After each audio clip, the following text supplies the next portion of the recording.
buenas tardes. Me da mucho gusto estar con todos ustedes. Agradecer a Ivoclar la invitación para poder estar con todos estos conceptos que vamos a manejar el día de hoy y sobre todo el poder compartir con todos ustedes pues todo este concepto que tenemos actualmente. Básicamente lo que vamos a tratar el día de hoy es precisamente conceptos, o más bien conceptos fundamentales para la implementación de protocolos de carga y provisionalización inmediata en implantología. Dentro de todo este concepto, bueno, pues podemos establecer muchos puntos, pero sobre todo uno de los más importantes, pues es saber que no es una terapia nueva y que es una terapia pues que ya viene respaldada de mucho tiempo.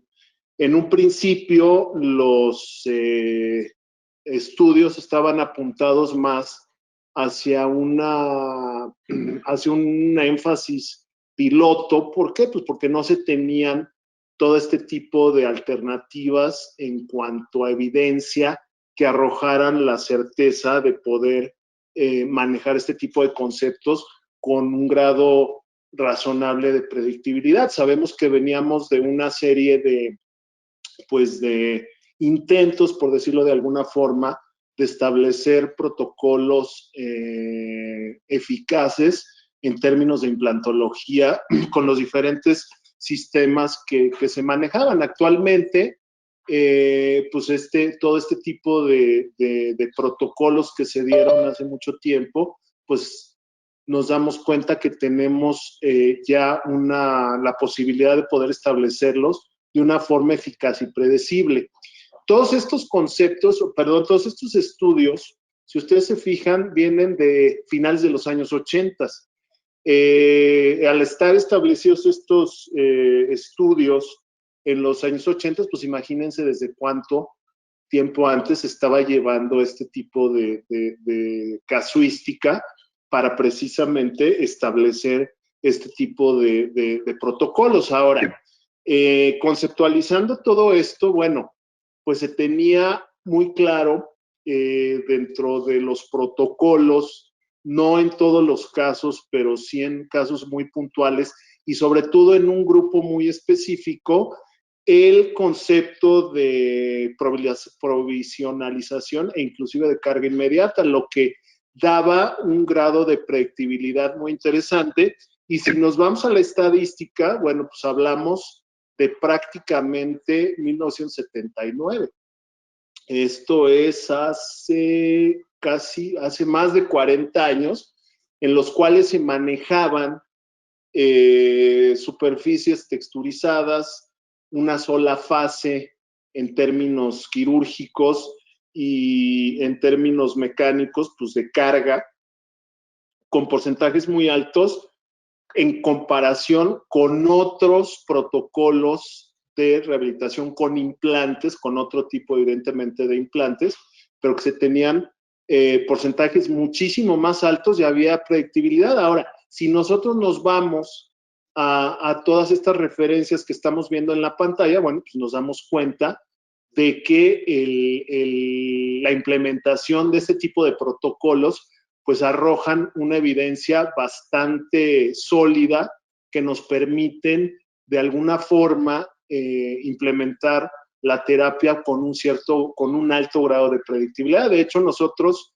me tomé el tiempo para ilustrarles el grado de predictibilidad que tenemos en la universidad de 97.3% a 5 años dentro de los protocolos que manejamos en el Departamento de Implantología de la universidad, independientemente de ya sea que utilicemos para dientes únicos o inclusive para terapias con cargas inmediatas en arcos edéntulos.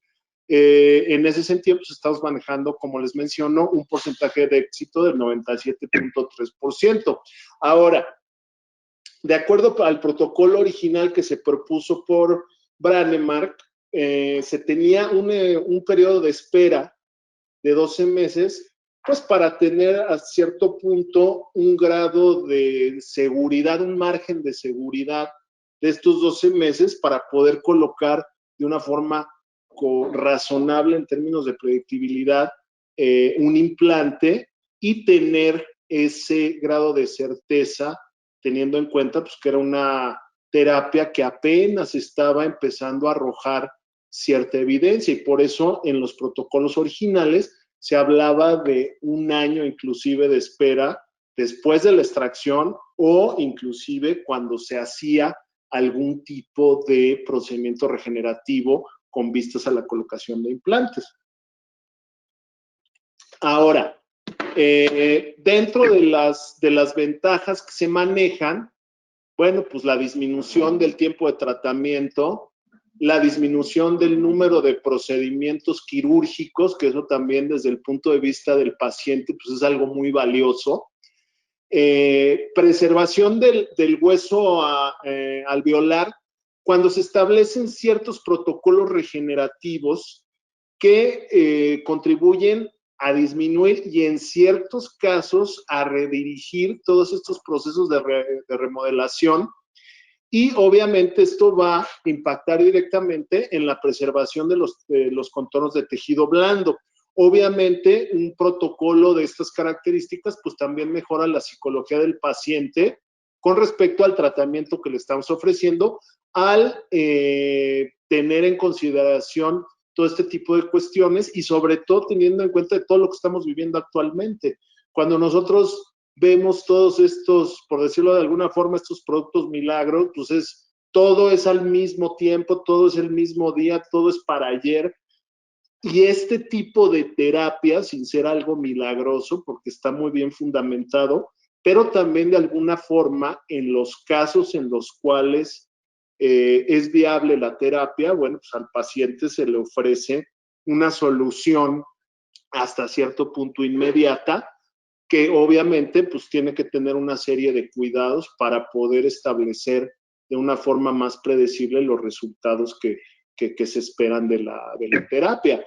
Ahora, en cuanto a posibilidad o en desventajas, bueno, uno de ellos es, por ejemplo, la posibilidad de infecciones, hasta cierto punto, porque muchas veces, sobre todo cuando estamos hablando de posextracción, por ejemplo, en dientes anteriores o en alvéolos, sobre todo en molares, en algunas ocasiones no es posible poder afrontar los tejidos en su totalidad y tenemos que emplear algún tipo de apósito o algún tipo de implemento para poder en algún momento compensar esa falta de cierre.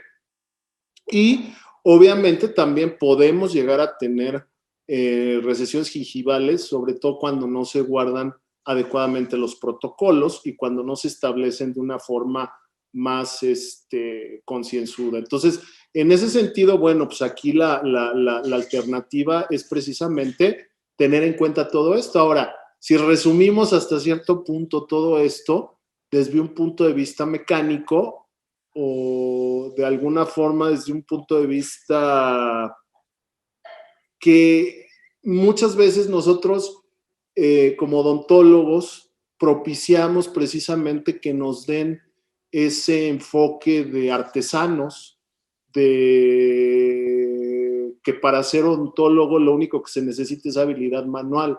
¿Por qué? Porque muchas veces nada más vamos o nos conformamos con ver las técnicas sin saber qué es lo que pasa dentro de los o cuando implementamos una serie de procedimientos encaminados a restituir, en este caso, uno o varios dientes. Entonces, si todo fuera tan sencillo, pues se resumiría a esto que vamos a ver y no teniendo en cuenta todo lo que tenemos que considerar.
Bueno, pues aquí lo importante para lograr predictibilidad en todos estos procedimientos es ahora sí que comenzar desde el principio.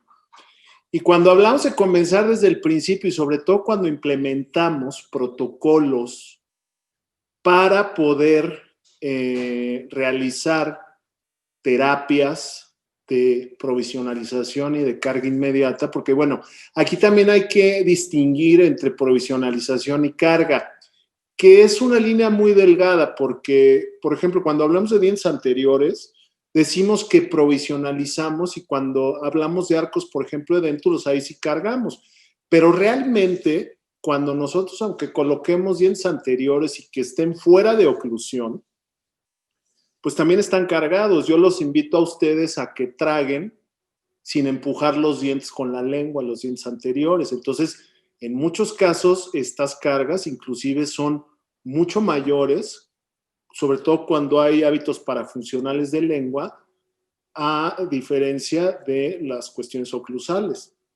Entonces, lo primero que tenemos que establecer es, bueno, vamos a lidiar con cargas. Es muy difícil o no es el caso el que tengamos, ahora sí por decirlo de alguna forma, provisionales inmaculados que no tengan carga o algún tipo de desempeño mecánico. Siempre lo existe. Ahora, para todo esto tenemos que establecer precisamente la forma, primero, en la cual vamos a manejar el alveolo, llámese la forma en la que vamos a preservar, a cómo vamos a conservar, cómo vamos a lidiar con las características, cómo vamos a establecer un protocolo regenerativo y obviamente la forma en la cual vamos a provisionalizar para implementar todo este tipo de procedimientos con vistas a conformar el tejido blando para poder desarrollar de una forma mucho más predecible la restauración, que sobre todo cuando estamos hablando de sector anterior, bueno, pues hablamos que tenemos que emular características de dientes vecinos, que es un poquito más complicado, a diferencia, por ejemplo, de un arcoedéntulo que, sin decir que es un procedimiento sencillo, bueno, pues nosotros cuando hablamos de arcoedéntulo, bueno, tenemos la posibilidad de recrear hasta cierto punto de una forma un poquito más arbitraria todo lo que es el entorno. En cambio, aquí nosotros nos tenemos que adaptar a un entorno. Ahora, cuando hablamos de manejo, por ejemplo, del alveolo, bueno, lo primero que tenemos que establecer es dónde estamos parados. Estamos lidiando con un proceso alveolar. Ese proceso alveolar precisamente está limitado por hueso basal en el que generalmente nosotros vamos a anclarnos para poder brindar estabilidad. Ahora, ese anclaje lo tenemos también que integrar con una serie de características que tienen las tablas vestibulares y que va en función precisamente del desempeño y sobre todo de la forma en la que se va a remodelar. Cuando estamos hablando de esa remodelación y de ese proceso alveolar, estamos hablando de que todo ese proceso se forma de una forma armónica alrededor de un diente que está erupcionando. Entonces, toda la cuestión basal, ¿sí? En este caso, es lo que tenemos que aprovechar y sobre todo las características de las tablas vestibulares, bueno, para poder establecer esos entornos, teniendo en cuenta, por ejemplo, entonces, o basados en todos estos estudios que nos hablan, por ejemplo, de las características de esas tablas vestibulares. Mientras más delgada sea una tabla vestibular, mayor va a ser la pérdida ósea.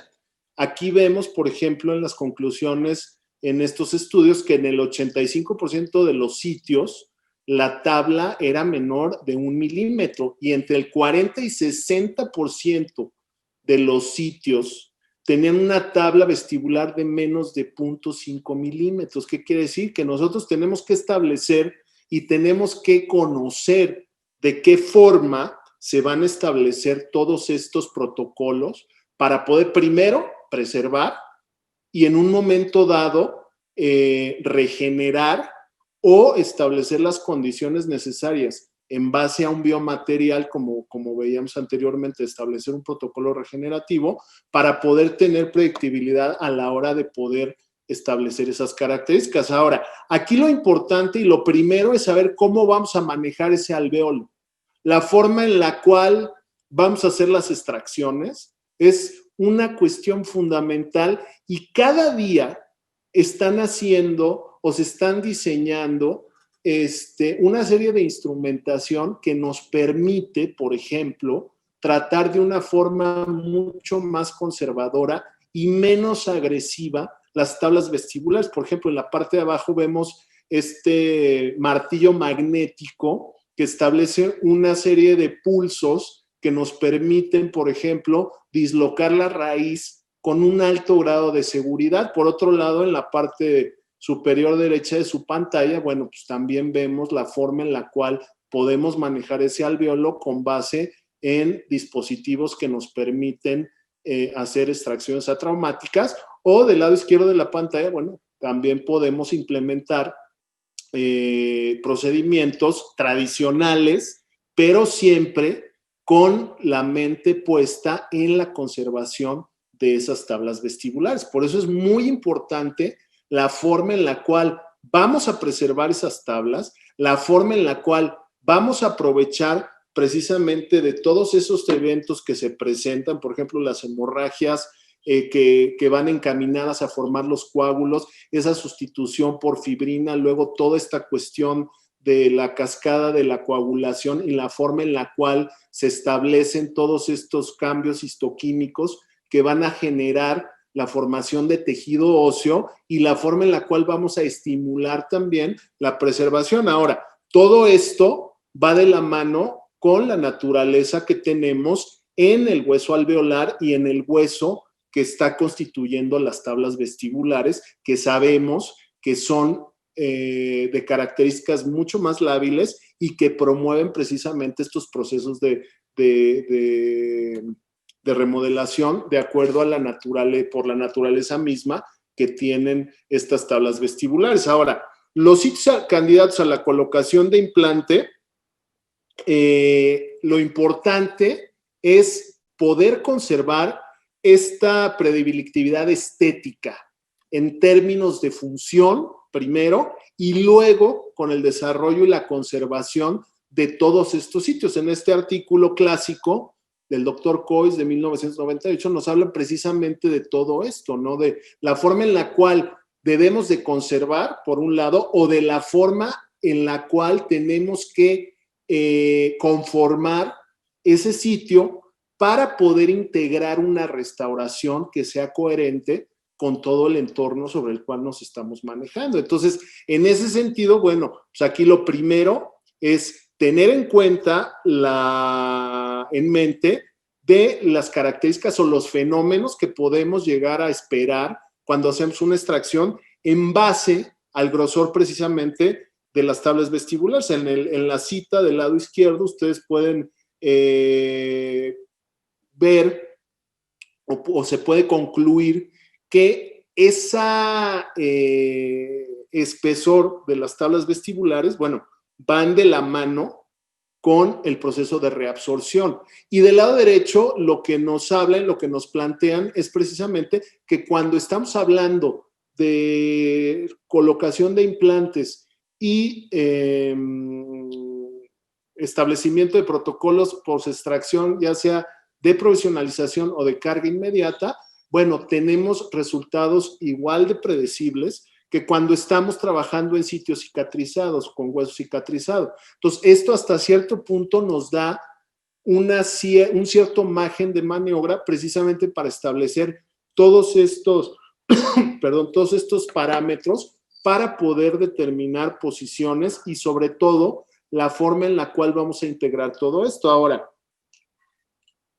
en este caso que vamos a ver, bueno, pues primero lo más importante es preservar.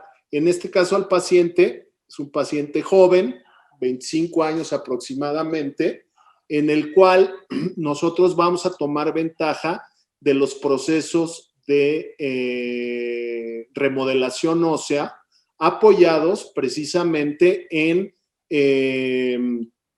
extrusiones ortodónticas forzadas para poder anticipar esa, o más bien anticipando la pérdida ósea o esa remodelación que se tiene, el poder implementar algún tipo de, no de certeza, porque acuérdense que nada es seguro, pero sí tener un margen de maniobra al momento de estar haciendo esa extracción y al momento sobre todo de posicionar. Entonces aquí se le propuso al paciente un procedimiento de extrusión ortodóntica para poder compensar eso. Si ustedes se dan cuenta, bueno, pues aquí vemos, por ejemplo, la forma en la cual se extruye esa raíz y tenemos, comparado con el diente vecino, un margen de maniobra teniendo en cuenta de que va a haber un proceso de remodelación.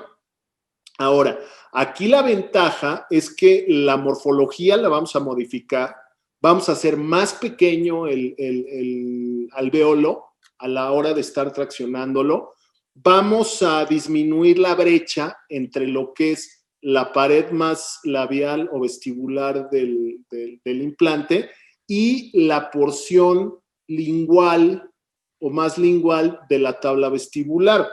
Eso, además de tener un sobrante, por decirlo de alguna forma, de tejido óseo, que evidentemente va a haber un proceso o va a sufrir un proceso de remodelación y vamos a tener la opción precisamente de colocar ese implante en esa posición. Si nosotros vemos la imagen del lado derecho, bueno, pues nos damos cuenta, ¿sí?, que esa laja de tejido que ganamos va a ser muy valiosa a la hora de hacer precisamente ese procedimiento de extracción que de cualquier forma vamos a tenerlo en cuenta independientemente de la forma en la cual vamos a manejar el alvéolo. Obviamente aquí la idea es, en este caso se utilizó un protocolo convencional, se hizo la extracción con periotomos, posteriormente se hizo la tracción con el forceps de forma tradicional y obviamente aquí lo importante es establecer esa integridad en todos los sentidos, ¿sí? Esta parte de tejido óseo, esta tabla vestibular que se ve que en este caso afortunadamente tenemos buen grosor, es muy valiosa. Ahora, de aquí se desprenden tres preguntas fundamentales sobre las cuales vamos a tener que ir redundando durante la fase de implementación de la terapia, del tratamiento, y que van directamente con los puntos, con los 4 puntos que estábamos viendo en un principio. Lo primero es preguntas: ¿la inserción inmediata de implantes post-extracción toma ventaja de los procesos de cicatrización temprana de los alvéolos? Evidentemente sí, y obviamente la estabilidad que necesitamos en hueso, que es la base de cualquier intento de poder implementar este tipo de terapias, va de la mano con el manejo que le demos al alvéolo, la forma en la cual vamos a hacer el proceso de extracción. La inserción inmediata post-extracción tiene un efecto sobre los procesos de reabsorción y remodelación del hueso marginal. Bueno, solo vamos a ver a lo largo de esta presentación y obviamente van de la mano con el protocolo regenerativo y el desempeño mecánico de los componentes del sistema juega un papel fundamental en los procesos de remodelación y en la estabilidad del hueso marginal. Evidentemente, lo tenemos que tener en cuenta primero para desarrollar la restauración provisional que nos va a servir como guía y en segundo lugar, la forma en la cual vamos a desarrollar esa restauración y la forma en la cual la vamos a integrar en ese complejo que nosotros vamos a establecer. Ahora, definitivamente, lo primero y lo más básico y lo fundamental es manejar adecuadamente las condiciones para lograr esa estabilidad primaria. Lo primero, obviamente, es establecer las características de tejido óseo. Segundo, poder determinar la geometría del implante en función de esas características óseas que también van a ir de la mano con la técnica de instrumentación que se va a implementar y de una forma lo vamos a corroborar dependiendo de la instrumentación que utilicemos por medio del torque de inserción o por medio del ISQ, que ya veremos qué es lo que significa y de qué forma podemos sacar provecho de estos dos parámetros para determinar el tiempo en el cual vamos nosotros a realizar los procedimientos, ya sea de provisionalización, de modelado del tejido y sobre todo del desarrollo de restauraciones definitivas. Ahora, aquí, bueno, lo primero es saber que de alguna forma inicial, la estabilidad inicial se basa en la calidad de hueso en el nicho, en el nicho receptor. O sea, dependiendo del hueso, sabemos que el hueso, la tabla, por ejemplo, vestibular, es mucho más cortical y evidentemente tiene menos margen de maniobra. Como no existen elementos o hay más elementos inorgánicos, es muy fácil que esta tabla vestibular se vaya a reabsorber, ¿sí? Entonces, ese manejo va en función del tipo de implante y sobre todo de la geometría y la instrumentación que vamos a establecer para cada caso en particular. Y por otro lado, la microestructura de la superficie va a controlar la proliferación y la adhesión plaquetaria y sobre todo va a tener un papel fundamental en la selectividad celular. Dependiendo de esas características, bueno, nosotros vamos a plantear esos escenarios. Ahora, lo importante aquí es, en base a esa remodelación de tejido, saber qué geometría vamos a utilizar dependiendo de la zona en la cual nos estamos moviendo, para poder darle estabilidad primaria y evidentemente, por otro lado, al tener esa estabilidad, podemos en algún momento dado darle soporte al tejido blando. Ahora, sabemos también el tipo de implante que requerimos, o más bien tenemos que implementar todos estos procedimientos de diagnóstico y de diseño de plan de tratamiento para seleccionar adecuadamente el implante. Y mucho va en función, lo que mencionamos anteriormente, de la geometría.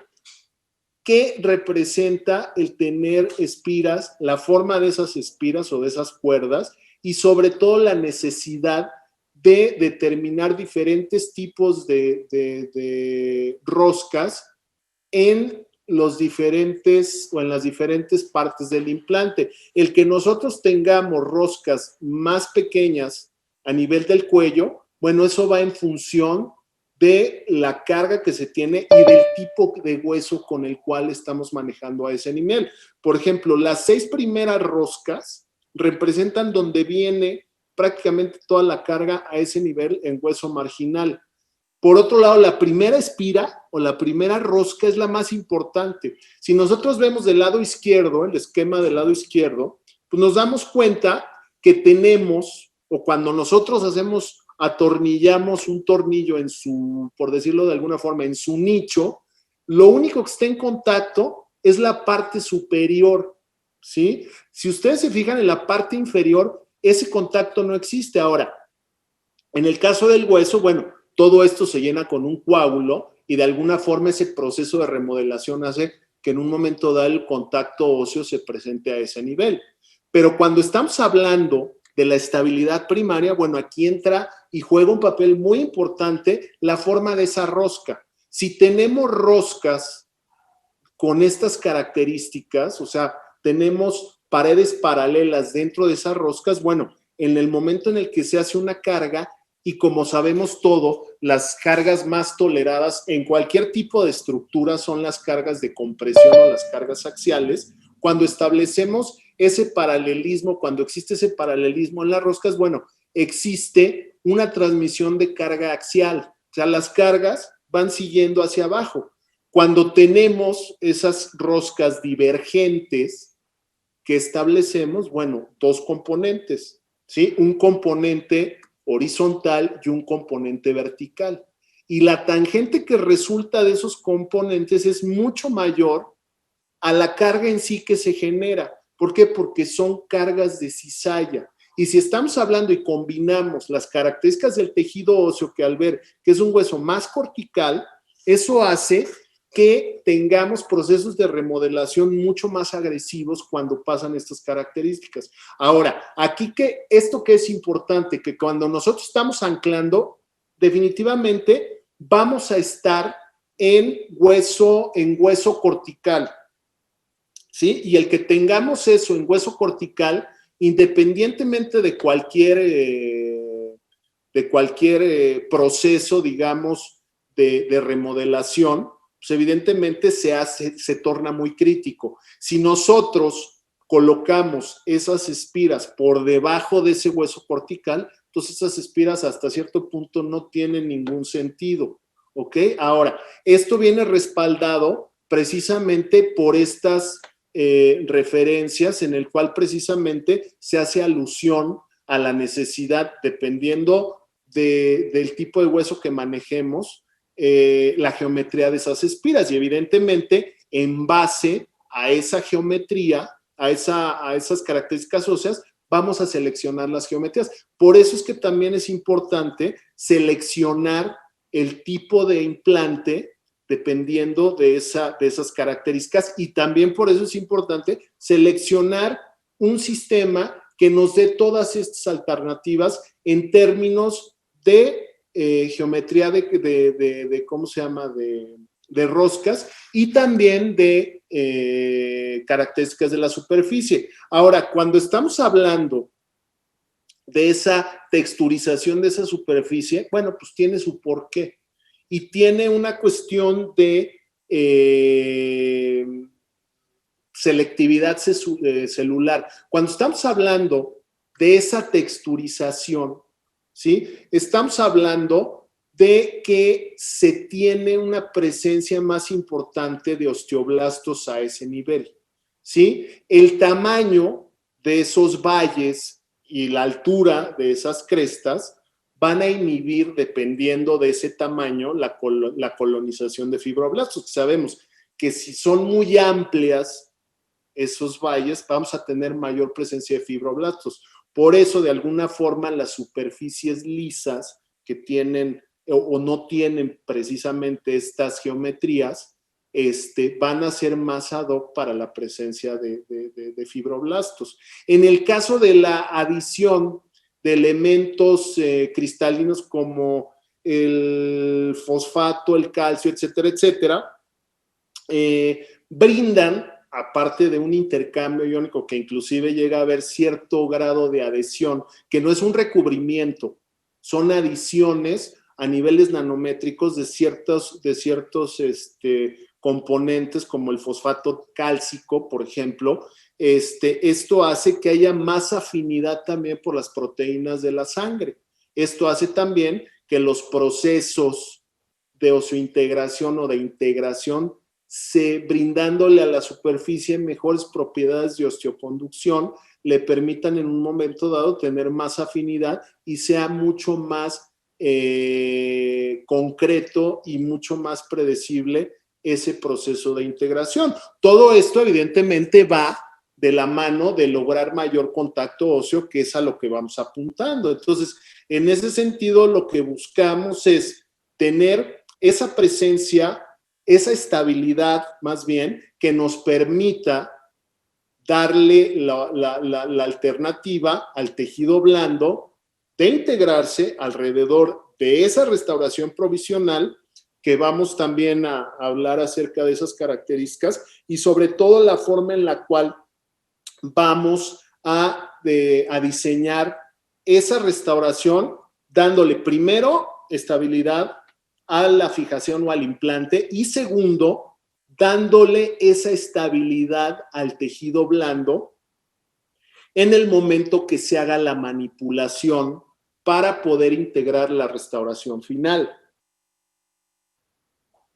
Entonces, en ese sentido, vamos a tener la alternativa, por ejemplo, de jugar con ese tejido para poder lograr restauraciones que nos brinden precisamente esa concordancia con el tejido por el cual está rodeando. Ahora, lo más importante también como les mencionaba, es la estabilidad primaria que le demos, en primer lugar, a ese implante en ese tejido óseo y va de la mano con todo eso. Ahora, aquí tenemos que establecer también la forma en la cual nosotros vamos a hacer un tratamiento de ese tejido, porque finalmente nosotros estamos estableciendo o sembrando o formando un microambiente, ¿sí? Cuando estamos hablando de colocar un implante en hueso, tenemos muchos elementos y sobre todo tenemos precisamente todo eso que nosotros tenemos que considerar. Ahora, la forma en la cual nosotros vamos a tratar ese tejido óseo, que su función es la de soportar cargas, pero la forma en la que la tratemos también va a ser un elemento fundamental para lograr, primero, la estabilidad primaria, pero sobre todo la estabilidad a largo plazo, que es lo que conocemos como su integración. Entonces, hay tres variables fundamentales que son la presión que vamos a ejercer, la forma en la cual vamos a irrigar para compensar esa presión y sobre todo la velocidad que vamos a emplear a la hora de tener en cuenta todo esto, porque finalmente todo eso es un conjunto de elementos que si no los manejamos adecuadamente o si cada uno de ellos va cada uno por su lado, pues evidentemente el resultado no va a ser el más adecuado. Y un ejemplo que tengo hace muchos años, yo tenía un muy buen cuate que de repente de un día para otro cambió de sistema de implantes y me decía, es que, oye, estoy muy preocupado porque cambié de sistema y resulta, digo, a mí no se me caían los implantes, pero resulta que a partir del cambio, pues ahora resulta que de 10 implantes que he puesto, se me han caído 4. Y pues no sé por qué. Entonces le decía, pero a ver, piénsale, ¿qué has hecho? No he hecho nada diferente, me leí el protocolo de fresado, etcétera, etcétera. No he cambiado nada, ni siquiera las fresas, llevo 10 años con las mismas fresas y no ha pasado nada, nunca me había pasado nada. Entonces le digo, compadre, pues ahí está la bronca. 10 años, ¿por qué? Porque se van desgastando. Ahora, ¿cuánto dura una fresa? Bueno, hay que ser muy juiciosos, sobre todo con las casas comerciales, y pedirles a ellos que nos digan hasta cierto punto cuántas colocaciones recomiendan ellos y en ese sentido, pues nosotros hacer los cambios adecuados en tiempo para evitar precisamente. Acuérdense que una fresa sin filo, pues evidentemente va a generar más presión y más calor. ¿Eso que va a ocasionar? Pues que haya una encapsulación de tejido fibroso alrededor de los implantes. Ahora, obviamente aquí lo que buscamos precisamente es darles estabilidad y sobre todo el poder tener la alternativa de jugar precisamente con todos estos elementos. Entonces, en este caso, por ejemplo, se hace el tratamiento, tenemos una reabsorción, hacemos la extracción con el uso de este dispositivo a manera de destapacorchos en un lateral que teníamos con una reabsorción interna, con caries, etcétera, etcétera. Entonces se decide hacer la colocación de implantes en ese sentido. Ahora, aquí lo importante es la forma en la cual lo vamos a instrumentar y lo vamos a instrumentar dependiendo precisamente de esa consistencia de tejido óseo. ¿Sí? En estos casos, obviamente, vamos a utilizar, sobre todo cuando estamos hablando de que vamos al hueso basal, muchas veces necesitamos utilizar una técnica que comprima precisamente ese tejido o ese tejido óseo para lograr niveles de estabilidad mucho más altos. Ahora, esto se va haciendo más crítico y ustedes lo saben a medida que vamos hacia atrás en boca. Sabemos que en la parte posterior existe un hueso con características tal vez biológicas más favorables, pero desde el punto de vista mecánico no son tan favorables precisamente por la porosidad que presenta, que lo hace, esa porosidad le da mucho más vascularidad al tejido, pero ¿a costa de qué? A costa de esa rigidez que nos brinda un tejido un poquito más compacto, y que por eso en muchas ocasiones es importante el saber y establecer la técnica adecuada para cada caso en particular, y sobre todo cuando estamos hablando de terapias de provisionalización y de carga inmediata. Y aquí lo importante, que podría haber muchísima controversia en cuanto cuando estamos hablando de densificar, en este caso, o de comprimir, podemos hablar de necrosis por presión. Existe muchísima literatura, y como en la literatura hay blanco y negro, ¿sí?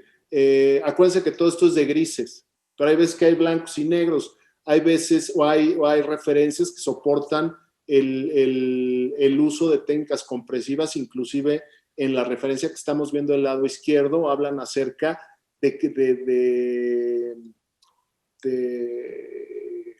torques de más de 110 newtons por centímetro. Obviamente, la bronca, más que sobre tejido óseo, y también dependiendo del tejido sobre el que estemos trabajando, más que esa bronca, vamos a tener una cuestión de distorsión de los elementos. El titanio empieza a distorsionarse a partir de los 80 newtons sobre centímetro. Entonces, aquí es importante tener eso en cuenta. Aquí lo importante, cuando estamos utilizando la técnica, independientemente de lo que usemos, va a ser minimizar ¿cómo se llama?, el daño al tejido, tener en cuenta los 3 factores, que es presión, velocidad e irrigación, que eso también nos va a ayudar a promover la osteogénesis de contacto, que sabemos que la osteogénesis de contacto tiene una velocidad en términos de formación ósea con mejores características en cuanto a propiedades, a diferencia de la osteogénesis a distancia. La osteogénesis a distancia se da más en huesos más cancelosos, precisamente por lo mismo. Entonces, aquí lo importante es establecer el tipo de hueso, y en ese sentido establecer los factores ambientales desde un punto de vista más favorable para lograr precisamente todas estas estabilidades. Entonces, en este caso, aquí lo importante es tratar adecuadamente el tejido óseo para poder insertar este elemento, y también jugar con las geometrías. Saber que los implantes cónicos tienden más hacia la compresión, y por ende son mucho más predecibles cuando buscamos, o cuando nuestra prioridad más bien es la estabilidad primaria. Aquí en este estudio vemos la comparación precisamente de 3 técnicas diferentes. El uso del fresado convencional de técnica extractiva, independientemente del tipo de hueso, las técnicas de osteodensificación y el empleo de osteotomos, precisamente para lograr hasta cierto punto esa compresión. La diferencia entre osteodensificar y comprimir es que muchas veces cuando uno comprime, esas trabéculas muy finas se pueden llegar a fracturar y se pueden crear secuestros óseos. Por eso es interesante el concepto que se maneja cuando hablamos de osteodensificación, para poder establecer precisamente todas estas características y poder lograr, sobre todo al tiempo de la restauración, esa predictibilidad, ese modelado del tejido, y sobre todo tener en cuenta la forma en la cual nosotros vamos a establecer todas estas características. Ahora, actualmente tenemos una serie de instrumentos que nos permiten muchísima información al momento que nosotros estamos realizando los procedimientos. Y una de ellas es el motor que utilizamos para realizar los procedimientos de preparación de tejido óseo. Y uno de ellos precisamente es, en este caso, el que nos permite medir esa estabilidad. Del lado izquierdo, ustedes pueden ver el primer motor que tuvimos en el departamento de implantología en el año de 1990, ¿sí? Que todavía anda por ahí ese motor, una maravilla. De hecho, sabemos que lo sacaron porque cuando lo prenden huele como a licuadora, porque trae como unos carboncitos, y entonces pues suena eso, pero o huele a eso, huele a licuadora. Ahora, este tipo de instrumentación no permitía una serie de cuestiones como, por ejemplo, el medir los torques de inserción, que eso es fundamental, o este tipo de tecnologías que nos permiten tener hasta cierto punto un mejor control de todo esto. ¿Y a qué me refiero? Cuando hablamos a torque de inserción, los torques de inserción, la resistencia que ofrece un cuerpo cuando gira alrededor de su propio eje. Los que les gustan los coches, ¿sí? Por ejemplo, cuando hablan de curvas de torque, es cuando un coche, por ejemplo, genera una velocidad con menos vueltas. O sea, entre más torque tiene un carro, tiene más o gira menos y tiene un mejor desempeño en términos de velocidad. Entonces, eso se usa muchísimo. Si ustedes buscan curvas de torque en Wikipedia, ustedes pueden encontrar prácticamente puras cuestiones de automovilismo. Ahora, cuando estamos hablando de implantología, bueno, aquí tenemos dos variables sobre las cuales vamos nosotros a generar esas curvas de torque. Primero, el valor o la fuerza, esa resistencia que se va a generar, que se va a dar en newton sobre centímetro. ¿Ok? Y segundo, el tiempo en el cual se van a generar esas curvas de torque. O sea, ¿cuánto tiempo? Y aquí lo que nos permite ver el instrumento es la forma en la cual se va a desempeñar o se va a generar ese torque, lo cual hace muy interesante y muy valioso todo esto. Y este caso que les voy a presentar es muy interesante porque precisamente ya después se interpretaron esas curvas de torque y encontramos la razón por la cual tuvimos algún tipo de problema, se perdió un implante, más o menos interpretando esas curvas de torque. Si ustedes ven esta curva, ¿sí? Aquí yo genero, ustedes saben que se hablan entre 35 y 45 newtons, dependiendo del autor, manejan los torques para poder en un momento dado tener la certeza que se van a cargar esos implantes. Entonces aquí, por ejemplo, tenemos 50, o sea, podríamos decir que estamos sobrados y sobre todo, en el caso que les vamos a presentar, teniendo en cuenta que vamos a restaurar un lateral que sabemos que es uno de los dientes muchísimo que presentan mayores escenarios favorables para realizar este tipo de procedimientos. Esta es la curva de torque que se generó y ahorita lo vamos a analizar. Aquí tenemos el caso, tenemos esta situación, inclusive en donde se está planeando colocar ese lateral, pues ni siquiera es un post-extracción, es una zona en la cual tenemos hueso cicatrizado, ¿sí? Aquí tenemos los modelos, los provisionales, vemos la panorámica, vemos que es un sitio cicatrizado, ¿ok?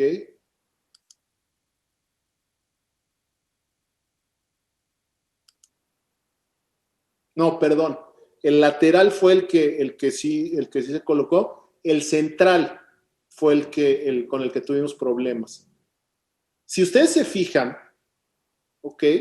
En el lateral tenemos 34 newtons sobre centímetro. En el central tenemos 50 newtons, igual que en el central del lado izquierdo, y 46 newtons en el otro lateral. Precisamente por las características de carga, dijimos, bueno, pues vamos a colocar esos implantes, vamos a cargarlos y seguramente no vamos a tener ningún problema teniendo en cuenta que es un lateral, etcétera, etcétera. Tenemos muy buena carga en la zona del central. Pero al momento de hacer la provisionalización definitiva, entre comillas, perdimos un implante, perdimos el implante del central. Entonces, teniendo en cuenta esto, ¿ok? Ahí nos damos y nos ponemos a pensar qué fue lo que pasó. Si utilizamos las mismas fresas, tuvimos un torque de 50 a comparación de lateral. Entonces, ¿qué fue lo que pasó? Entonces, cuando nos vamos a ver las curvas de torque, vean ustedes esta curva y la forma en la cual esa curva se va generando. Es una curva muy errática que va para arriba, para arriba, para arriba. De repente, y aquí los dos elementos son fundamentales.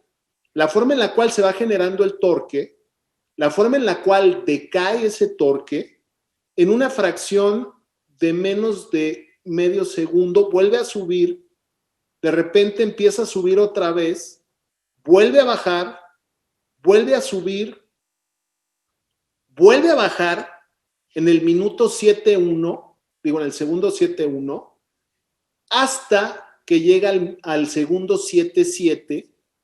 Y entonces, teniendo esto en cuenta, si nos damos o lo comparamos con las curvas de torque de los otros implantes, por ejemplo, en esta que tuvimos 34 newtons, en esta que tuvimos 46 newtons y en esta que también tuvimos 50 newtons, vemos la tendencia que tienen esas curvas con respecto a los 50 newtons de la curva de su lado izquierdo y que corresponde al central que se perdió. Entonces, vean ustedes esa curva tan errática a diferencia de las otras curvas que tienen un patrón ascendente. Este tipo de información que nos brinda el motor es de verdad que muy valiosa porque en base a esto nosotros podemos determinar si realmente es predecible que establezcamos un protocolo, ya sea de provisión, o como le quieran llamar, de provisionalización o de carga inmediata. Si yo veo esto, actualmente definitivamente no lo voy a cargar. ¿Por qué? Pues porque tengo curvas muy erráticas y es muy probable que haya un punto seguramente en el que se generan, que no me deja girar ese implante, teniendo en cuenta que el diámetro de las roscas, etcétera, etcétera, y eso precisamente a la hora, lo interpreto, a la hora que se suelta es que va girando. O sea, se atora por el torque, se vuelve a soltar, entonces me baja el torque inclusive a 5, o sea, faltando medio segundo para llegar nuevamente a los 50, que es el torque final, no tenía absolutamente nada de torque. En cambio, si analizo las otras curvas, quiere decir que ese torque se fue generando de una manera progresiva. Entonces, o una de dos, o tengo una zona de hueso muy poco denso, un hueso muy canceloso, y que tengo un punto en el cual se está atorando, o de plano, igual en una de esas, lo que pasó es que preparé, se me movió sobre todo, por ejemplo, igual si estamos hablando de una parte posterior, igual que el paciente no puede abrir totalmente y entonces ahí le estoy jugando y estoy haciendo maromas para poder preparar adecuadamente, eso me puede hacer que yo abocarde también teniendo en cuenta las características de tejido óseo. Entonces, eso es bien importante y esa información es muy valiosa a la hora de estar haciendo todo esto. Ahora, cuando hablamos ya de la rehabilitación, bueno, en este caso, la paciente se le había propuesto un implante en la parte inferior y entonces me dijo, pues como tiene garantía, me quedo con un puentecito en la parte superior y póngame mi implante en la parte de abajo y bueno, pues así se hizo y se decidió rehabilitar de esa forma. Ahora, otro punto fundamental es el protocolo regenerativo y eso va en base también a la posición que le vamos a dar a ese implante, ¿sí? De esa forma, nosotros vamos a establecer todos estos puntos y determinando la forma en la cual nosotros determinamos que va esa restauración, bueno, nosotros vamos a establecer todas las necesidades. Ahora, esto definitivamente va a impactar en la cuestión del pilar que vamos a utilizar y del material que vamos también a utilizar para la restauración definitiva. Sabemos que actualmente los pacientes llegan pidiendo materiales, inclusive marcas de implantes, todo. Entonces, Dependiendo del material, depende también todo esto. Y aquí volvemos a lo mismo. Sabemos que en la parte anterior ¿cómo se llaman? Las tablas son muy delgadas, ya lo hemos platicado, y la forma en la cual prácticamente todas las tablas vestibulares miden menos de 2 milímetros, casi todas, cuando nosotros, uno de los requisitos que tenemos es 2 milímetros para poder colocar implantes y tener predictibilidad en la estabilidad. Entonces, si nos vamos a eso, pues evidentemente prácticamente todos los implantes tienen la necesidad, sobre todo cuando hablamos de implantes post-extracción, de establecer ciertos protocolos regenerativos. Ahora, aquí en este artículo muy interesante del 2011 del HOMI, publicado por Kahn, nos habla precisamente a base de las configuraciones que tienen cada una de las raíces de los dientes anteriores con respecto a su posición en la parte vestibular, ¿sí? Nos damos cuenta que existe una configuración que es de la raíz que se apoya sobre la tabla palatina, y esto va a tener una mayor tendencia a reabsorber. Entonces, dependiendo de esta información, nosotros vamos a tener que plantear la estrategia de extracción del tipo de implante y el protocolo regenerativo que vamos a establecer. Por ejemplo, en un escenario de este tipo, por ejemplo, nos vamos más hacia el uso de matrices que se reabsorben en mayor tiempo. Por ejemplo, las matrices óseas de origen bovino, por ejemplo, el NUOS de Asurgical, que es una matriz de origen bovino y que nos permite precisamente eso. Entonces, planteando estos escenarios, vamos a establecer el protocolo regenerativo. Hablar de materiales, de biomateriales, no es mi tema, pero sí les puedo decir que en los casos en los cuales, y viendo o tomando esta referencia, nos damos cuenta de que comparando cuando se usa cualquier tipo de material, eso ya va, es muy discutible, cada quien puede hacer su selección, pero la diferencia, por ejemplo, en altura de esa tabla vestibular o de grosor, ¿sí?, entre usar y no usar un material es abismal. Si nos damos cuenta o si comparamos la altura que se pierde, por ejemplo, usando y no usando biomaterial, y les repito, independientemente del biomaterial que utilizamos, es de prácticamente 3 veces más cuando no usamos el biomaterial. Y en la parte derecha ustedes pueden ver precisamente esa reconstrucción en esta referencia de Jung, un extraordinario reporte, en el cual vemos la diferencia entre usar y no usar. Aunque aquí hay también muchas cuestiones, la zona en la cual se están haciendo estos cortes y sobre todo la forma en la cual viene este proceso de reabsorción. Ahora, independientemente de eso, existen instrumentos que también nos ayudan, por ejemplo, la forma en la cual existe una creencia hasta cierto punto muy conservadora en la cual se pregona que no se utilice procedimientos, que no se utilice esta terapia cuando se hacen procedimientos de regeneración. En este caso, por ejemplo, un caso que llevo con mi amigo, o que llevamos con mi amigo Julio Corona, en el cual él es el cirujano, en este caso, plantea precisamente de acuerdo a la tomografía, bueno, pues nos damos cuenta o anticipamos que vamos a tener una fenestración, pero nos damos cuenta que podemos anclar el implante en una buena posición y aquí, bueno, tenemos toda la tabla vestibular perdida, aunque tenemos una curva de torque razonablemente adecuada o propia para poder hacer el procedimiento. En este caso, utilizamos o complementamos con el uso de la radiofrecuencia, en este caso el Hostel, para poder corroborar y nos dan valores de 75. ¿Qué es esta tecnología? Bueno, esto es un buen complemento, aunque no es una cuestión definitiva. Por ejemplo, el uso de estos implementos para poder lograr establecer un criterio que nos permita hacer precisamente esto. Ahora, ¿qué hace esto? o qué hace esta tecnología? Mide en base a frecuencias la oscilación de este elemento magnético que se coloca en la plataforma del implante.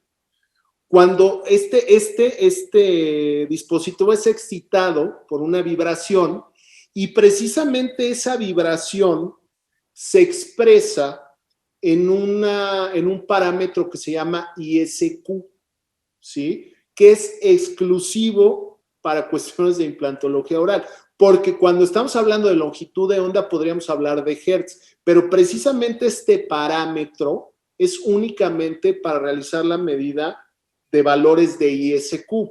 Ahora, de acuerdo a la literatura, esto nos permite tener cierta certeza para poder realizar estos procedimientos de provisionalización. A diferencia, por ejemplo, del torque de inserción, que solo puede ser medido cuando estamos haciendo el procedimiento. O sea, cuando estamos haciendo la cirugía, podemos medir el torque de inserción, que realmente lo que da el dato tendría que ser el torque de desinserción, pero a la hora de echar la desinserción, o sea, a la hora de echar un torque en reversa, pues vamos a desinsertar ese implante. En el caso de la radiofrecuencia, en este caso del dispositivo Hostel, que también viene incluido, por ejemplo, en el motor de WH, en el Implant Med, nos permite tener precisamente esa información. Y esa información es muy valiosa. ¿Por qué? Porque en estos casos nos da la pauta. Ahora, no hay, o hay mucha literatura también que habla de que no hay una referencia o una relación entre torque de inserción e ISQ, porque son diferentes parámetros, ¿sí? De medida. Uno es Newton sobre centímetro y el otro es ISQ, que es una medida propia de este tipo de lo que queremos medir. Ahora, aquí evidentemente tenemos muchísimas alternativas. Ahora es una forma en la cual nos podemos establecer esos criterios. Y aquí, por ejemplo, teniendo en cuenta estas características, bueno, aquí Julio hace todo lo que es el procedimiento regenerativo y establece ese protocolo. Y este estudio es muy interesante. Es un estudio muy viejo, de los 80s, finales de los 80s, y se me hace muy interesante porque si ustedes lo ven o si leen cuidadosamente, están hablando de implantes de entre 8.5 y 18 milímetros. En esa época, entre más largo era un implante, era mejor. Actualmente nos damos cuenta que pues, tenemos que ser muy cautos con todo esto. Implantes de 18 milímetros, casi son implantes cigomáticos. Pero bueno, aquí lo interesante es ver el promedio de roscas que se tenían expuestas. Están hablando de 11.34 roscas, o sea, prácticamente más de la mitad del implante por fuera. Y utilizando un protocolo regenerativo adecuado, bueno, se tuvieron a la reentrada, porque en esa época pues, se hacían entrada, se colocaba el implante, se cerraba, se esperaba uno dependiendo 4 o 6 meses. ¿Por qué? Pues porque sí, porque una cuestión igual un poquito más empírica, y se encontraba un 98%. En el caso en el cual no se encontró ese llenado adecuado fue porque no se utilizó algún tipo de barrera. Pero si se fijan, el promedio de la cobertura de las roscas del 100%. Ahora, les digo, este estudio es interesante, es un poquito aventurado porque inclusive si ustedes se fijan, el universo de pacientes es de 16 a 80 años, o sea, también son cosas muy cuestionables, pero les digo, es una cuestión muy interesante. Y aquí vemos obviamente ya el protocolo en el caso que estábamos revisando y nos damos cuenta precisamente pues de ese llenado, de esa estabilidad y la forma en la cual podemos relacionar esa restauración dentro del entorno que estamos generando. Ahora, por otro lado, y en un punto que más va hacia la cuestión protésica, es la forma en la cual vamos a manejar el tejido gingival. Si vamos a utilizar un pilar y corona temporal, que yo creo que es un poquito mejor, contrario a muchas filosofías, utilizar el aditamento, cambiarlo en una segunda oportunidad dependiendo de las alturas, porque sabemos que es muy complicado el poder determinar en un momento dado sí vamos a tener cierta posición y cierta altura de tejido, es prácticamente imposible. Entonces, en la medida en la cual tengamos precisamente esa altura, en esa medida vamos a seleccionar el aditamento. Y ya sea que dependiendo, que yo a mis pacientes les digo, ¿te puedo o no te puedo cargar? Eso solamente lo vamos a saber en el momento en el cual hagamos el procedimiento quirúrgico. ¿Por qué? Basado y apoyado en todos estos instrumentos y en la sensibilidad, en este caso a la hora de manejar el caso, solamente así te puedo decir si te puedo cargar o provisionalizar. Ahora, dependiendo de todo esto, pues va a depender también el tipo de aditamento que vamos a utilizar. Ahora, definitivamente todo esto, ya la restauración, implica el considerar un pilar protésico antes o al momento de hacer la planeación. De hecho, yo a mis residentes les digo, primero me tienen que decir el tipo de material que van a utilizar y en base a eso vamos a seleccionar inclusive los procedimientos de injerto. Ahora, cuando hablamos de la restauración, el pilar protésico, la forma en la cual vamos a manejar el provisional, el tipo de material que vamos a utilizar y sobre todo el diseño estructural que le vamos a dar a la restauración. Ahora, nosotros sabemos hasta cierto punto, tenemos ya un poquito más de evidencia de que los implantes se integran, ¿ok? Los fenómenos histoquímicos que tenemos, hasta cierto punto se tienen identificados y sabemos hacia dónde vamos, ¿sí? Pero la cuestión de la pérdida marginal ósea existe muchísimo, muchísimo en cuestión de profundidad, lo vamos a ver rápidamente, en cuestión de cómo vamos a manejar, pero finalmente la cuestión protésica es lo que marca la pauta del tratamiento y sobre todo cuando estamos hablando de estabilidad de tejido blando. Ahora, aquí evidentemente todo va apuntado, obviamente, a lograr esa estabilidad a ese nivel precisamente para lograr evitar la pérdida marginal de tejido óseo. Sabemos que la pérdida marginal empieza, salvo raras excepciones, a nivel de la porción marginal del tejido óseo. Ahí es donde empieza. Y una vez que empieza, se va como hilo de media si no tenemos las precauciones y sobre todo las consideraciones a ese nivel. Entonces aquí, obviamente, es importante establecer y combinar, por ejemplo, en este caso, protocolos regenerativos, la posición, ¿sí? Esta información en términos, por ejemplo, de curvas de torque. Aquí vemos, por ejemplo, también un comportamiento errático y evidentemente, siendo un canino y con ese defecto que tenemos, que también en este caso Julio me hizo favor de hacer la cuestión regenerativa, bueno, pues también vamos a ser mucho más cautos y vamos a basarnos un poquito precisamente en la información que nos den los instrumentos, en este caso el motor. Ahora, aquí lo importante precisamente es establecer de alguna forma y tener idea de lo que tenemos aquí, ¿sí? Y la forma en la cual se van a desempeñar, empezando por lo que tenemos precisamente en el escenario que vamos a trabajar. Lo platicamos hace rato, yo estoy colocando un implante, estoy sembrando, por decirlo de alguna forma, una raíz metálica y sobre eso voy a crear un nuevo microambiente que tiene muchísimas cosas a diferencia del entorno natural que se crea a la hora de que erupciona un diente. Ahora, si yo me pongo a ver este caso en específico en retrospectiva, pues la verdad es que tuve mucha fortuna.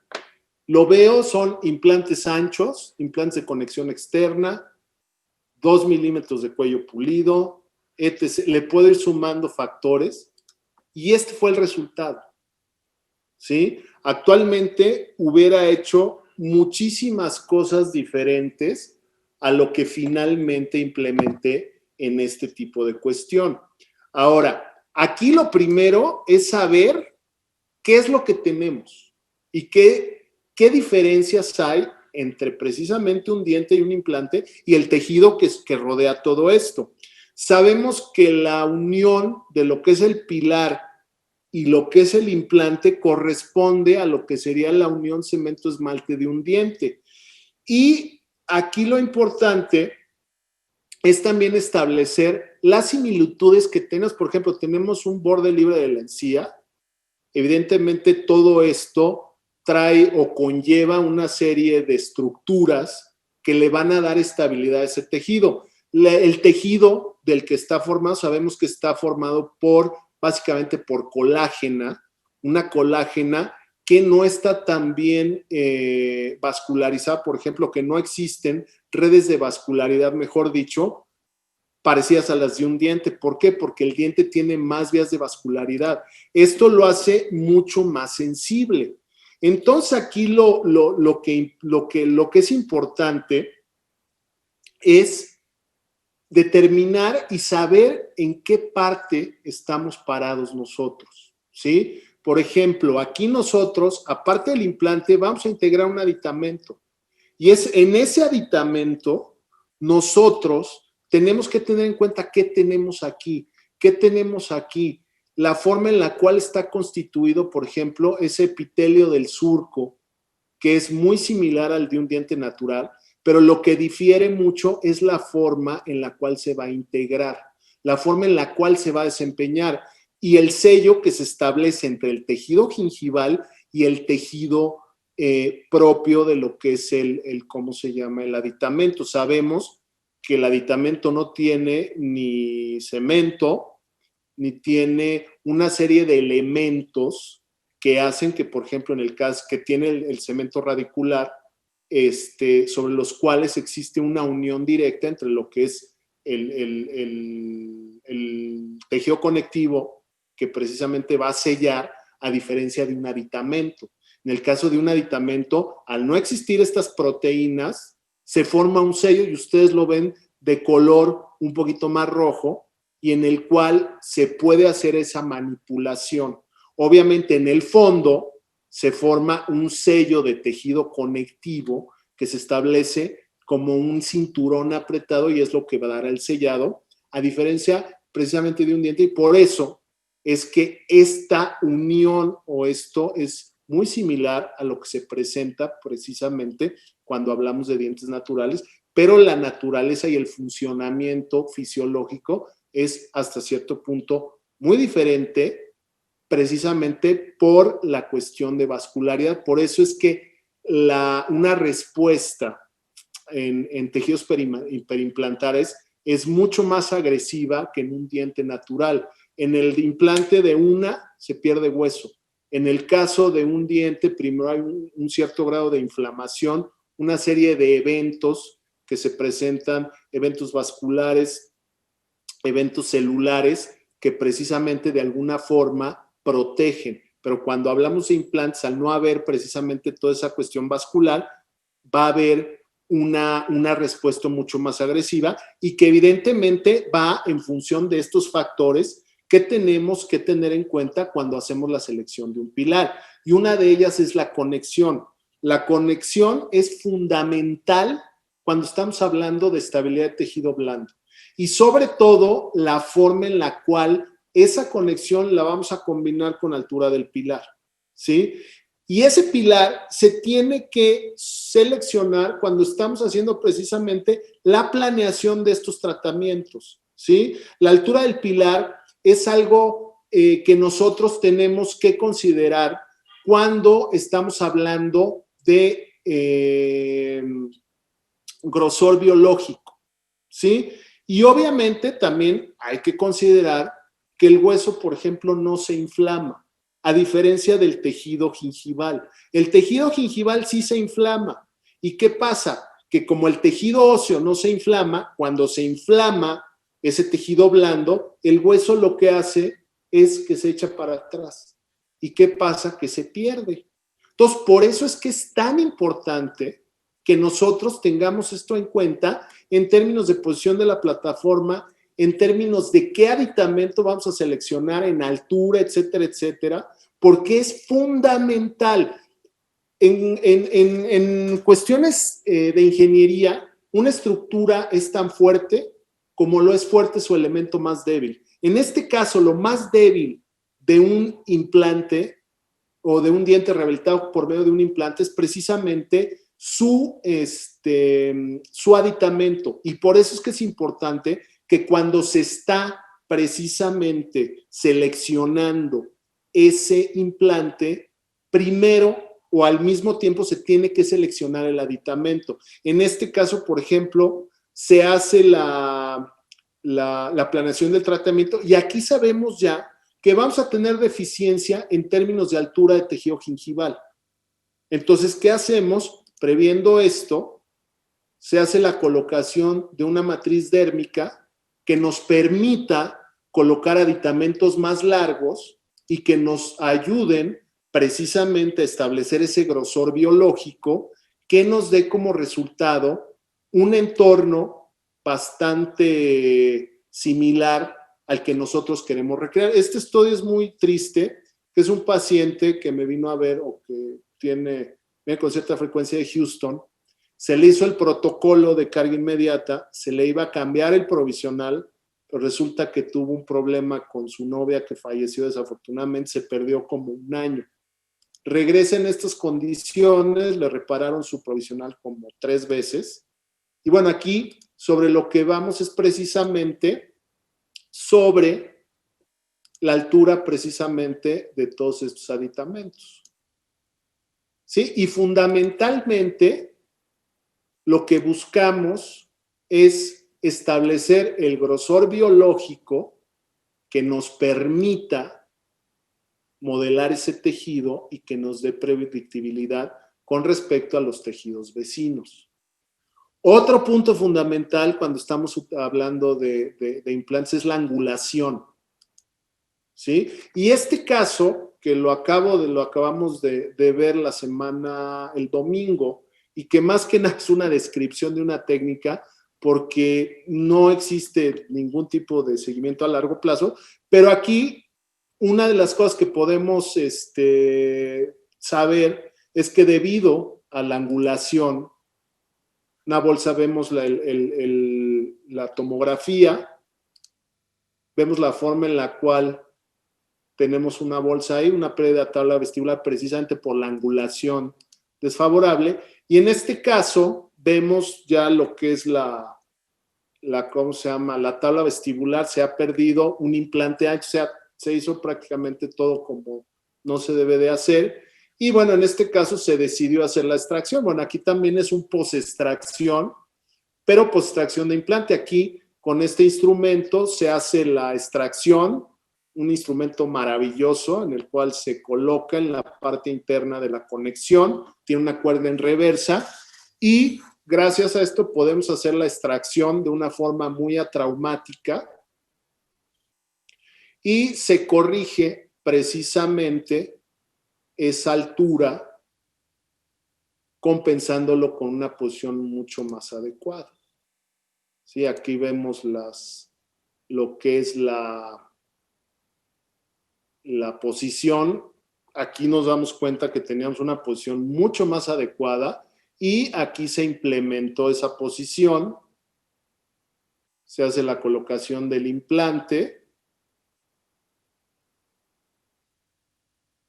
Tenemos, a pesar de tener toda la parte vestibular perdida de alguna forma, tenemos una lajita muy valiosa, ¿sí? Que es esta. Y obviamente sobre esto ya el periodoncista nos hizo la colocación del tejido óseo, del injerto de tejido óseo y de una matriz dérmica. Para darle el volumen, colocamos un implante, un aditamento que nos dé esa altura. Se planeó precisamente la posición para lograr conservar eso. Y les repito, esto lo hicimos el sábado. Y por eso es que más que ser un caso predecible, bueno, pues se presenta una técnica en base precisamente a la angulación. Ahora, el desfase aquí es muy interesante. ¿Por qué? Porque el objetivo del desfase es dos, o sea, lo que es el estrechamiento de la plataforma. Primero, alejar ese infiltrado inflamatorio y segundo, redirigir las cargas, ¿sí? El que ustedes redirijan las cargas hacia el centro también evita que haya una carga excesiva a ese nivel. Y en este caso, bueno, también se utilizaron dos medios. Primero, un tratamiento parcial de extracción en el cual se dejaron lo que son la parte de la raíz para lograr esa estabilidad de tejido y posteriormente se hizo el diseño teniendo en cuenta dos puntos fundamentales. Primero, altura y segundo, angulación adecuada en base precisamente a todo esto y el desfase, que es muy importante a la hora de estar haciendo precisamente todo este tipo de diseños, ¿sí? Por otro lado, existe también la cuestión oclusal, ¿sí? Y aquí es importante tener en cuenta precisamente esta característica. Y un punto muy importante es precisamente todo lo que implica. Sabemos que los conos tienen mucho mejor sellado que un hexágono o que superficies planas. Las bacterias son muy quisquillosas y entran por cualquier zona. Si estamos hablando que tenemos en otro tipo de conexiones que no sean cónicas, entre 1 micrón y 100 micrones, y teniendo en cuenta la medida de las bacterias, que de largo es de 2 a 6 micrones y de ancho de 1.5 a 2.5, bueno, en un cono tal vez no entra el sellado que es de 1 micrón, pero en un hexágono que son 100 micrones puede entrar muchísimo. Entonces, en ese sentido, un factor que tiene muchísimo que ver es precisamente la cuestión oclusal y la forma en la cual todos estos elementos van a tener impacto sobre precisamente la forma en la que se abre esa zona. Y aquí lo importante es establecer el contacto que se tiene a lo largo de la superficie del cono. Y si nos damos cuenta, ¿sí? Por ejemplo, aquí vemos cuestiones o contactos de conos Morse reales, porque realmente en el mercado hay muy pocos conos Morse reales. Un cono Morse es una conexión que requiere mayor fuerza para extraerla que para colocarla. Y hay muchos sistemas que se llaman conos Morses, que no son conos Morses, simplemente son conexiones cónicas. Y si nosotros nos vamos, cuando hablamos, por ejemplo, en este caso, de la conexión que existe, el contacto que existe, comparando con supuestos conos Morses, pues nos damos cuenta que ¿cómo se llama? La superficie de contacto es muchísimo mayor y que va dado de la mano de la angulación del cono, ¿sí? Y por eso es importante también hacer una selección adecuada. Ahora, en cuestión de materiales, bueno, y aquí ya para terminar, me voy a tomar 5 minutos, un poquito menos, precisamente para hablar de todo esto. Realmente lo que dicta la posición muchas veces de un implante y los procedimientos de injerto es el material que vamos a utilizar, ¿sí? Lo que les mencionaba en un principio, el paciente ya no, muchas veces ya llega, es que yo quiero IMAX. Digo, no saben qué es IMAX, saben que es igual más translúcido, pero pues hay IMAX, el CIRCAT, por ejemplo, el disilicato de litio, o sea, existe mucha variedad, pero ellos van más enfocados hacia la cuestión de translucidez. Entonces, yo puedo utilizar cualquier material mientras yo tenga la alternativa precisamente de colocar este tipo de materiales de una forma mucho más predecible. Y la forma es precisamente estableciendo todos esos espacios. Ahora, aquí, por ejemplo, el tipo de material que voy a utilizar para provisionalización también tiene un impacto directo. Sabemos que las resinas autopolimerizables, por ejemplo, el acrílico, las bisacrílicas, tienen un impacto sobre la cuestión celular, son mucho más nocivas, y estos estudios los avalan, que por ejemplo las resinas o los materiales que vienen ya prepolimerizados, por ejemplo, las resinas para fresar o para imprimir, son mucho más predecibles y son mucho más afables con la cuestión celular. Ahora, ¿qué material vamos a utilizar? Bueno, depende del sector, si es una prioridad de resistencia o estética, el tipo de retención que vamos a utilizar y sobre todo el entorno en el que vamos a estar. También hablando de materiales, nos damos cuenta que las aleaciones de titanio y los materiales cerámicos, por ejemplo, la zirconia, son mucho más ad hoc o mucho más amigables que, por ejemplo, el oro, del cual se creía que era muchísimo más biocompatible y que de acuerdo a los estudios que hacen la comparación precisamente de los diferentes materiales, por ejemplo, cuando hablamos de oro, nos damos cuenta, o en este estudio, existe mayor control en cuanto a al desarrollo de elementos celulares. Por ejemplo, en el caso del oro, existe mayor cantidad de leucocitos y de células proinflamatorias, a diferencia, por ejemplo, de las zirconias y de las aleaciones de titanio. Entonces, eso obviamente a la hora de estar seleccionando el tipo de material también es muy importante. Ahora, el material va en función de los espacios y de los espesores, ¿sí? Si yo quiero utilizar el material que yo quiero, puedo utilizar, inclusive utilizando aditamentos metálicos, pero ¿qué requiero? Requiero de espacio y requiero de la posición de esa conexión para que me permitan darle los espesores adecuados al material, por ejemplo, en este caso, que la paciente llegó pidiendo disilicato de litio, con el uso precisamente de todos estos materiales. Ahora, dependiendo también del grosor del tejido blando, va a depender precisamente el tipo de refracción óptica que se va a tener en este caso. Pero aquí lo más importante son los espacios. Por ejemplo, la posición de la plataforma me va a brindar ese espacio para poder dar una emergencia adecuada de la restauración, y en base a eso voy a establecer la angulación. La posición cervical y el ángulo incisal es lo que le van a dar la vida a la restauración. Si no tengo yo una translucidez adecuada a nivel del cuello de la restauración, es como si no tengo mirada en una cara. Es lo que le da precisamente esa expresión a toda la restauración. El tercio medio va a dar la opacidad del material. Es decir, si yo tengo un aditamento angulado, ¿qué va a pasar? Que voy a tener menos espesor, y en el caso, por ejemplo, de un disilicato o de una zirconia de baja translucidez, voy a tener una sombra.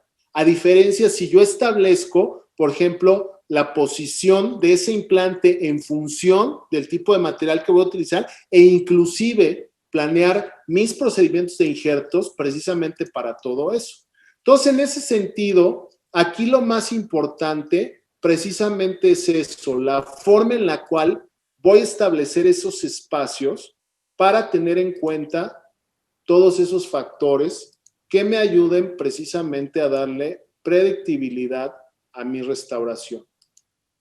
Entonces, en base a las preguntas que nos hacíamos en un principio, bueno, pues primero es establecer la estabilidad en base también al tipo que vamos a utilizar. En este caso, tenemos coronas de metal cerámica.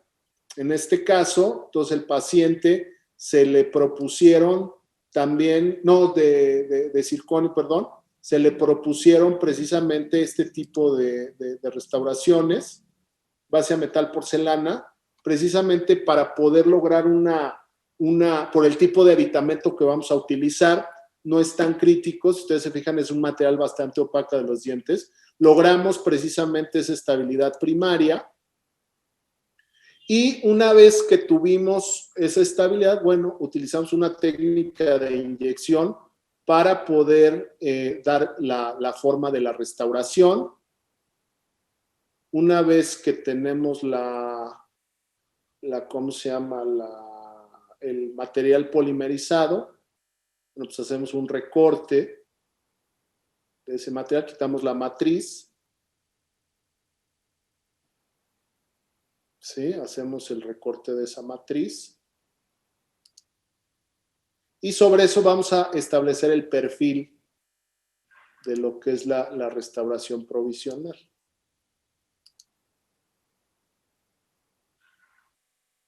¿Sí? Vean ustedes, obviamente se hace una copia de lo que es la parte cervical de esa restauración y vean el soporte que le dan al borde libre de la encía, en este caso, que nos va a servir como una guía de cicatrización. Una vez que tenemos esto, pues ya es mucho más fácil para el técnico, que en este caso el señor Paulino, que es el que me hace todo el laboratorio, es una restauración metal cerámica, y sobre eso hacemos los cortes necesarios para poder conservar esa guía de cicatrización, que es la que me va a dar el soporte adecuado del borde libre de la encía.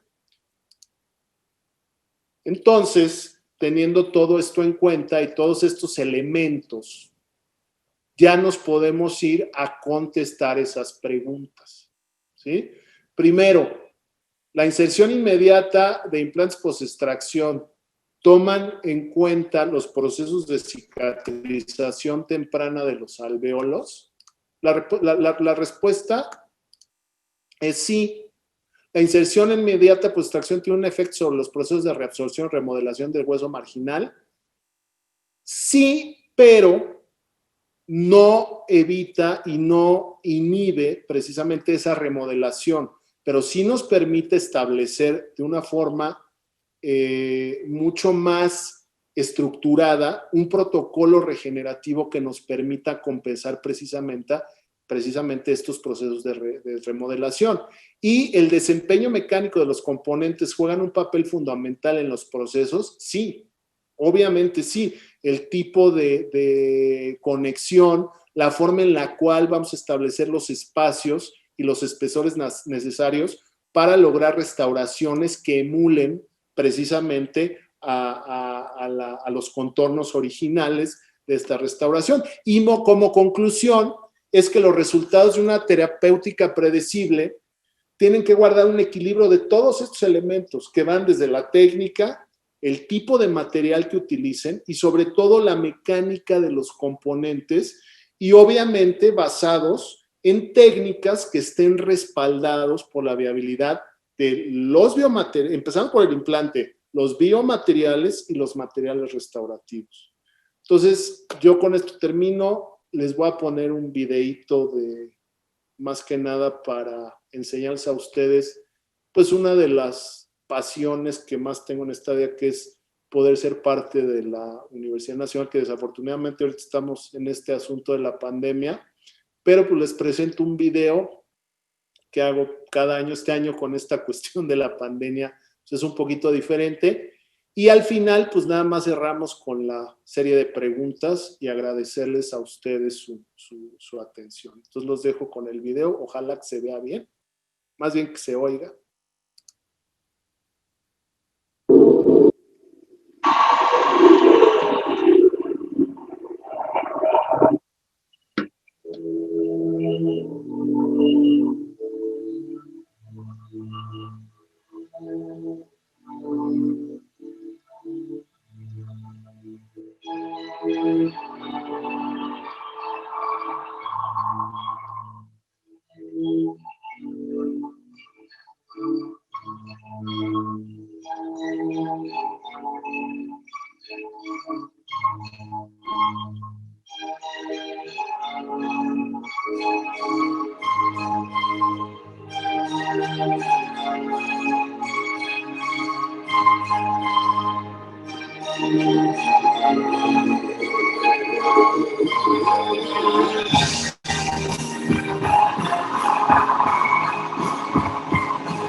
Bueno, pues muchísimas gracias.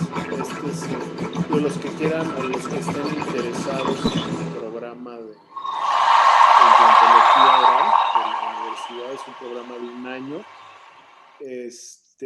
Tienen ustedes en esta página, en la pestaña de posgrado, bueno, pues pueden ustedes consultar inclusive la oferta de las diferentes especialidades que se ofrecen en la universidad.